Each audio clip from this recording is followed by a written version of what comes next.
Someone's got to get a hold of Pierre Poilievre and tell him he's trying too hard. He is trying too hard. Honestly, he is, and it is showing. Here are 3 signs I've noticed that prove that Pierre Poilievre is trying too hard. See if you've noticed them too. Number 1, he's not cutting income tax by 15%. like look at this picture right here. Look at the tagline right here, right? Cut the income tax 15%. The moment I saw this, I clicked in, because if someone's actually promising to cut my taxes by 15%, I want to know about it. Forget that I make videos about politics. I'm a working Canadian just like you. 15% is a lot to a guy like me. It's a lot. I'm sure it's a lot to a lot of you as well, but pity was clickbait though. It was clickbait all the way through. It's the kind of clickbait that I would be proud of as a YouTube creator. Here's what Pierre Poilievre actually said when he proposed his tax cut. Today I'm announcing that Canada First Conservatives will cut income taxes by 15% for the average worker, or $2,000 for the average couple. This is a tax cut for seniors who are drawing their pension or retirement income. Pierre's making me do math here. Here's what he meant, right? Assuming you make $55,867 a year, that's a weird number to use as an example, but I choose that number because that is the current cap for the lowest federal income tax bracket, right? So at the moment, if you make $55,867 a year, you pay 15% in federal income tax, right? That's the way the brackets work. That comes to around $8,380 that you will pay in federal taxes, yeah? So I haven't added any of the provincial taxes here, right? Just federal taxes. Pierre's not cutting the whole 15% income tax that this person is going to pay. So I've seen some people online say this, like, oh, he's going to cut 15%, so I'm not going to pay any taxes. I'm like, slow down, Jimbo. Slow down. This is partly Pierre's fault, right? I think it is partly because of the frontline messaging by Pierre. That's why some people think so.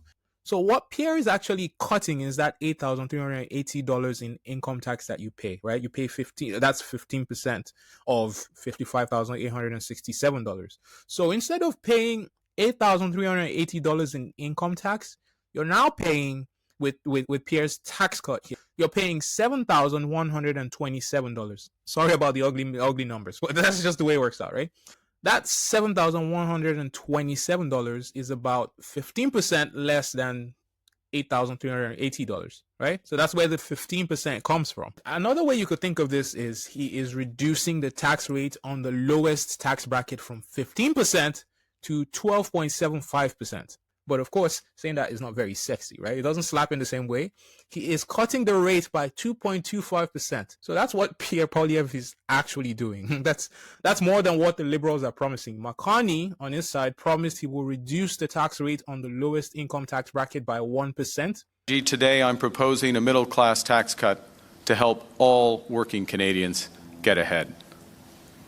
We will cut the lowest income tax bracket by 1 percentage point. For a middle-class tax cut that will benefit a 2-income family by up to $825 a year. Not gonna lie, that's a more honest way to put it, right? The way McCartney has said it. In the end, it works out to be around 6.7% that you save on your federal taxes with McCartney's tax cut. So Pierre has a much deeper tax cut here. He's putting more money in your pocket. So instead of saving around $1,000 like you would with Pierre Poilievre's tax cut, you save around $500 a year with McCartney's tax cut. But this talk of tax cuts kind of has people thinking, well, how are they going to pay for any of this? McCartney, as far as I know, has not really costed this out in detail.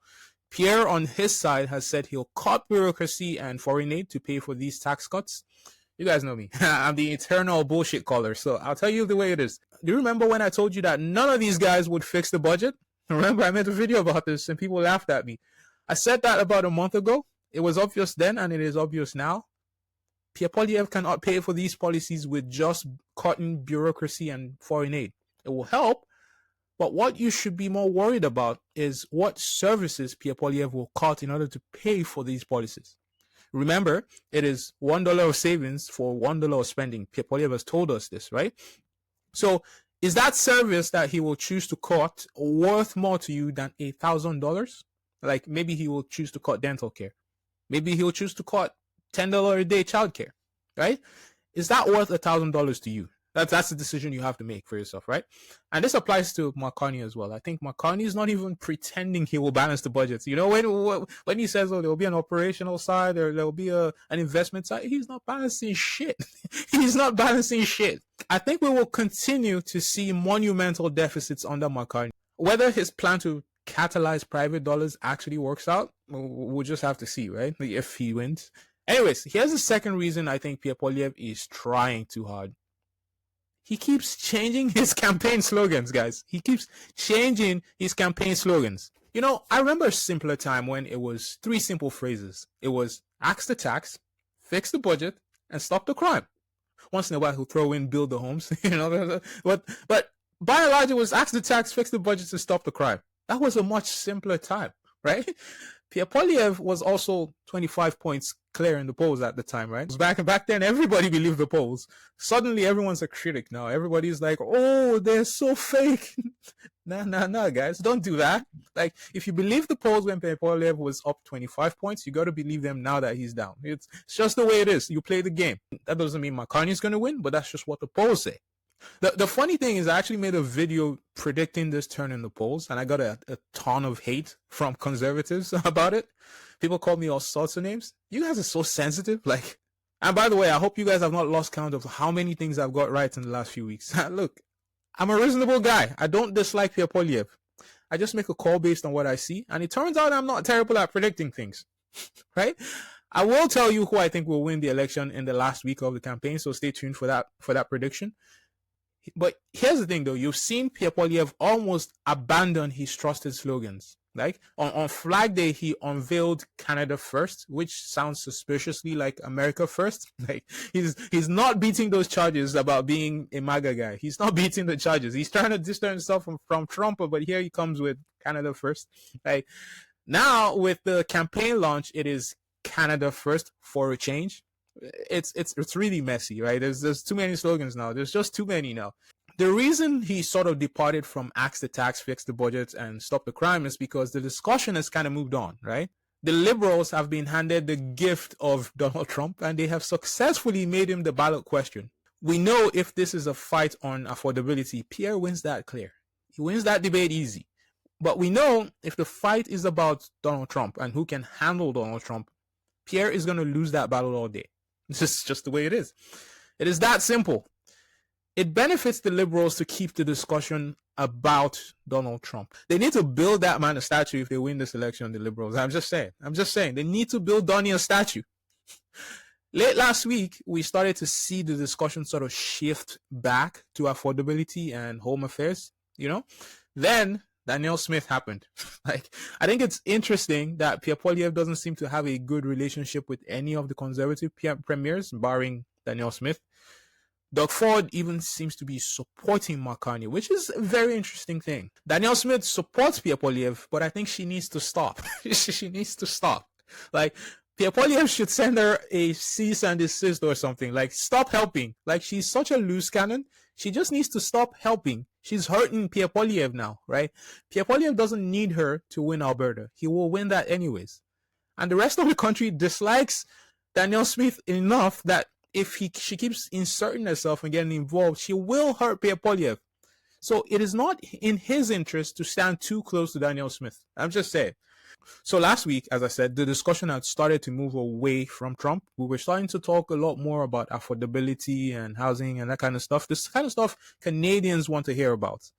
Then this interview drops. Danielle Smith was talking to Breitbart. Breitbart is basically an American far-right news network. Here's the interview that broke the internet. The interview was from 2 weeks ago. It just blew up on the internet last week. I would think that you would support a conservative prime minister in Canada. You're one of the few conservative premiers in Canada. One would think that a conservative prime minister would probably have a better time working with President Trump on these things, and it wouldn't be as tumultuous as what we're seeing right now. Is that something that you think is likely here? Are the Canadian people ready to go back the other way here and go away from the Liberal side that we've seen under Trudeau and whoever replaces him? Before the tariff war, I would say yes. I mean, Pierre Poilievre is the name of the Conservative Party leader, and he was miles ahead of Justin Trudeau. But because of the what we see as unjust and unfair tariffs, it's actually caused an increase in the support for the Liberals.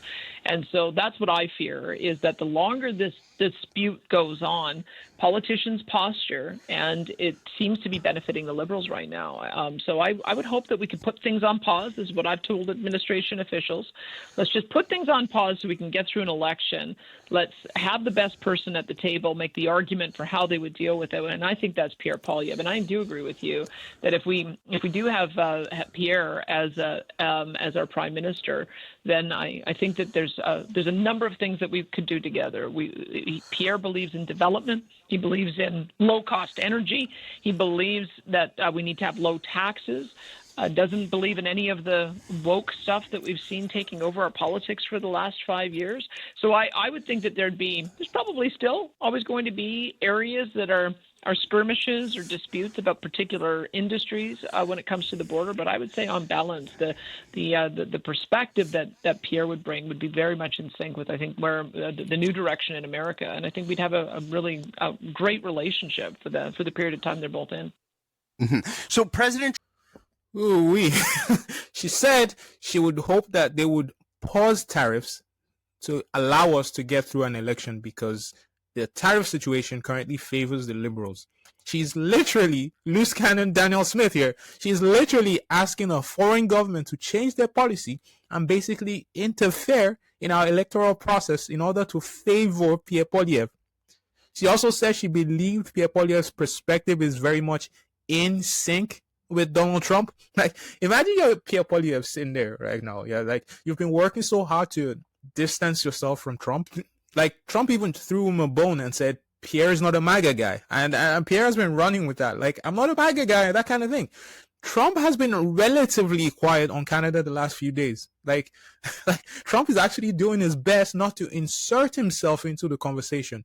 I give him 1 week, though. I give him 1 week tops. Like, he can't help himself. He's going to say something. I can see it coming from a mile away. But for now, he's not inserting himself in the conversation. And he was working too. Pierre Poilievre was successfully moving the conversation away from Trump. Next thing you know, this Danielle Smith interview drops, and Mark Carney has been quoting Danielle Smith in every single press conference. Because why wouldn't you, right? As I said, Pierre Poilievre needs to tell her to stop helping. Like, she's not helping. So stop. Cease and desist. Here's the last sign that Pierre Poilievre is trying too hard. See if you notice this one. He is changing his own policy to one-up the Liberals. This one's really hard to spot, but let me explain, right? Watch this real quick. I'm announcing that a new Conservative government will put Canada first by taking GST, the federal sales tax, off of all homes under $1.3 million. We will axe the tax so that every Canadian can buy a new home tax-free. Okay, so you heard that, right? You heard that. He said he'll cut the GST on new homes under $1.3 million. It's a brilliant idea. I'm fully on board with that. Here's why it is obvious that Pierre Poilievre is trying too hard, though. If you've been following Pierre like I have in the last few months, relax, Liberals. I listen to Mark Carney too, okay? I listen to Mark Carney a lot. But if you've followed Pierre like I have, I literally have a catalog of everything I've ever heard Pierre say in my head. So I know he's announced a similar policy before. Here's what Pierre Poilievre said when he announced a similar policy just 5 months ago. I am announcing that a Pierre Poilievre-led common-sense Conservative government will axe the sales tax on new homes under $1 million. Did you notice he went from 1 million 5 months ago to 1.3 million in this announcement? Like, man's added an inflation allowance to his policy, you know. I'm joking, okay? I'm joking. But what we might be seeing here is a situation where Pierre Poilievre is trying to one-up Mark Carney. Because, if you guys recall, Mark Carney made an announcement last week saying he'd cut the GST on homes under $1 million for first-time home buyers. Watch. So what I'm announcing today is that my new government will eliminate the GST for first-time home buyers on all new and substantially renovated homes under $1 million. Obviously, there's a slight distinction there between the policies. Makani is focusing on first-time home buyers. Pierre Poilievre's policy, on the other hand, is for all home buyers, right? There's a small distinction there, but effectively, Makani copied Pierre Poilievre's policy. Pierre Poilievre is obviously trying to separate himself from Makani by changing the cap here from 1 million to 1.3 million. Look, I'm not complaining, okay? I'm not complaining. I'm looking to buy a house in the future, and this will help me if they actually implement it. So I don't care who implements this particular policy, okay? But I think Pierre Poilievre recognizes that the game has changed, and he is trying to level up. I will note that Pierre does not seem to have the ability to pull people together in the same way as I think Makani does. He doesn't really have the premiers on his side, apart from maybe Danielle Loose Cannon Smith. Like, Makani even has elbows up guy on his side, which was a very great assist, by the way. I'm not going to lie. That was a great assist because that guy is a Canadian icon. But Pierre Poilievre, for his side, looks like he's fighting the battle almost by himself. What I will say is this, right? There's still time for Pierre Poilievre to win this. I think the debates will be important. I still think he absolutely torches Makani in a debate. I think he ruins him in a debate. Yeah, and you can tell that Pierre Poilievre knows that he beats Makani in a debate as well. He knows that too, right? That's why you see him trying to pressure Makani to agree to a second French debate. He knows. Can you believe Pierre Poilievre said he would pay the entry fee for Makani to enter the second French debate, or the private one on TBA? Like, what a cheeky guy. What a cheeky guy. Anyways, these are just my observations. I think Pierre Poilievre is trying too hard. It's just what I've seen, okay? You guys let me know what you think. And if you're new to the channel, please subscribe and join the conversation. Stick with me throughout this election period, okay? Let's get it. Take care, guys.